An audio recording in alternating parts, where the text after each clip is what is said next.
This video was made in association with KnifeInformer.com. Head on over to Knife Informer for all of your blade-related needs, including reviews, comparisons, stats, and more.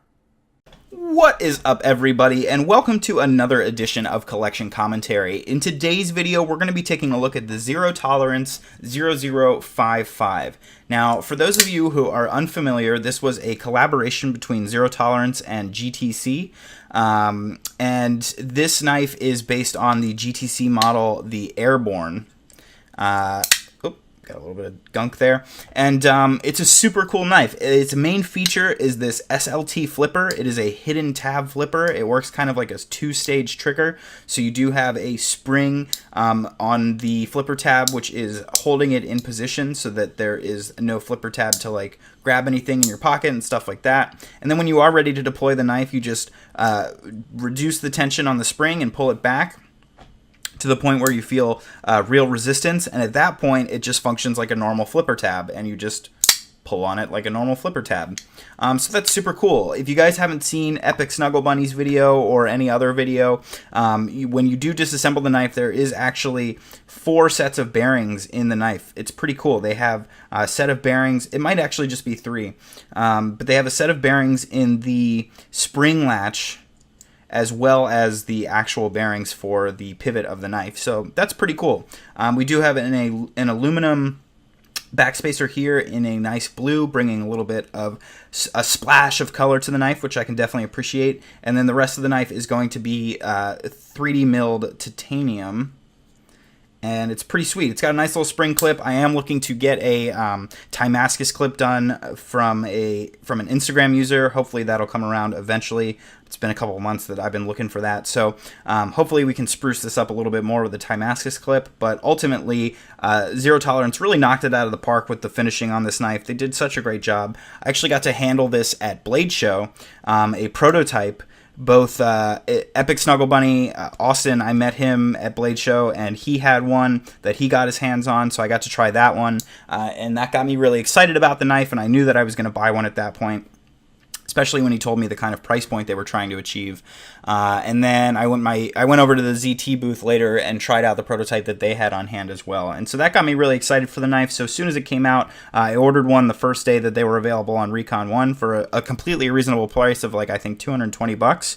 And I was really excited and pumped to be able to get my hands on this. You know, I'm not a big production guy, and so these don't usually fall into my collection. But every once in a while, there's just a piece that's exciting enough and different enough and whatnot that I was interested to try it. And of course, GTC customs are anywhere between $2,500 and $6,000, so they're a bit hard to get your hands on if you are looking to try out something in this style. Now, I do want to jump into one aspect of this video, which is that I'm not going to be really reviewing this knife. I just want to tell you guys a couple things about what makes me excited about the knife and why it ended up in my collection. And ultimately, I will be sending this off along with this Unumzan to AdvancedKnifeBro for a review. If you guys don't know AdvancedKnifeBro, you can check him out on YouTube here. He is an excellent reviewer. He's been doing it a while. He reviews knives, flashlights, and other EDC gear.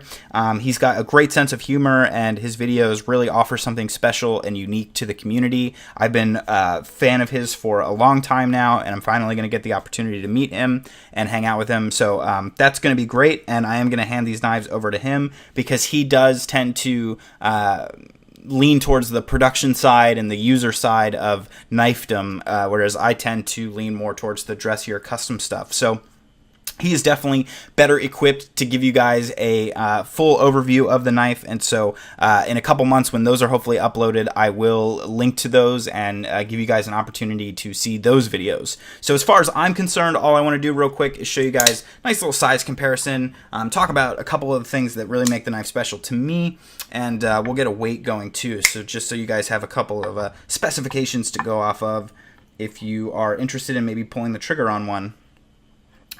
One thing I gotta say is that the action on this knife is fantastic. We'll go over that in just a second here. But you can see that it is quite a bit longer than the PM2, completely dwarfs the Rat 2, not even comparable in terms of size. It's a pretty beefy knife, and interestingly, the Airborne model, or the 0055 model, it gets really thick up here towards the bolster area, and it does make it a little bit awkward to hold.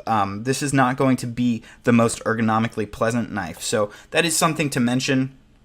You can see here on like the PM2, obviously we all know that the ergonomics on the PM2 are really top notch, but there's a place for all of your fingers. Everything's kind of cradled and curved. Everything's pretty comfy. And on the 0055, what you really have is, it feels almost like you're holding a cone, because it is really slim back here, and that's where most of your hand, you can see the middle finger and these two rear fingers are all kind of in this thinner section, whereas your thumb and your forefinger are actually a bit higher on the knife up towards this thicker bolster area, and because it continues to get even thicker in this direction, you really feel it in your index finger.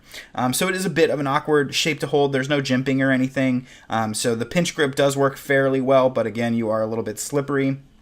So just keep that in mind. This is not going to be the grippiest or safest knife to completely bear down on. Obviously, there's a lot of room for you to slip up and slice open your fingers on the blade here, the edge here, because the flipper tab is held away by a spring, so there's nothing to catch your finger sliding up. And the handles are, the CNC milling does give you a little bit of grip, but ultimately it is just stone-washed titanium. So kind of a slippery knife, not the best ergonomics, but it is not full of hot spots either. It's still very comfortable to hold. It's just a bit awkward, especially when engaging in like full-on EDC tasks. So the things that really just excite me about the knife really are the flipper tab mechanism, and then of course, as ZT is known for, the action is absolutely fantastic. Deployment on this knife rockets out with a great thud. This super thick lock bar really jams in there and just gives it a really solid, satisfying thwack when it kind of opens up. It's just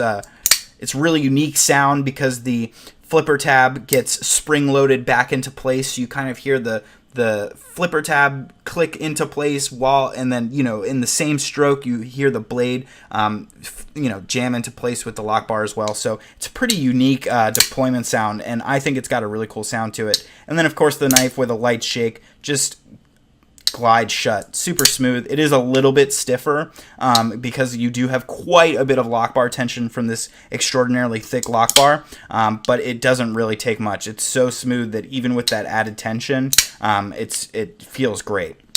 So definitely impressed with the action on this knife. Super fun to mess with the two-stage flipper. I definitely recommend that you guys check this knife out because I think it's one of those knives where the value on the knife is really extraordinary. The fact that ZT was able to release this to dealers, I think on the actual ZT website it's listed at like $275, but I got mine for $220 from Recon One, and I think it sits around $220-ish at most dealers. So it's got a lot of great value in the knife. If you think of other $200 production knives, there's a lot of ZTs that obviously fit in that realm, and while they're really great, especially like a ZT 0452, really great knife, really solid action, better action than on this knife, there's something that's just so unique about this knife with the special flipper tab and kind of the overall shape and design and milling that really, when you pull it out of your pocket, somebody's going to be like, what is that? That's cool. It's fun. It's a good conversation piece. And of all the production knives that are available out there, you can see it's made its way into my collection because of some of those kind of special qualities and special features. The blade is going to be able to function pretty well. It's a decently thick blade stock, to be honest. And the flat grind here is not too tall. And so it's a knife, it'll get through a box, it'll cut your lunch, but I would not call this the most practical EDC use blade of all time. So that's pretty much it, guys. Thanks so much for watching. Been again trying to keep these shorter as best that I can, and of course the full version of the review will come out through AdvancedKnifeBro. Again, check him out on YouTube here. But again, these two knives, really delightful, really special production pieces in my collection, something a little bit different for me, and so I just wanted to share that I thought they were super interesting knives. and a couple of the reasons that make them special to me, and of course let you guys know about Advanced Knife Bro getting them in his hands. So thanks so much, guys. If you would like to see beautiful pictures of all these awesome knives, you can do so by following me on Instagram at tovarishworks, and of course if you would like to send me a lovely loaner, you can do so by emailing me at tovarishworks@gmail.com. Thanks so much for watching, guys, and I will see you next time.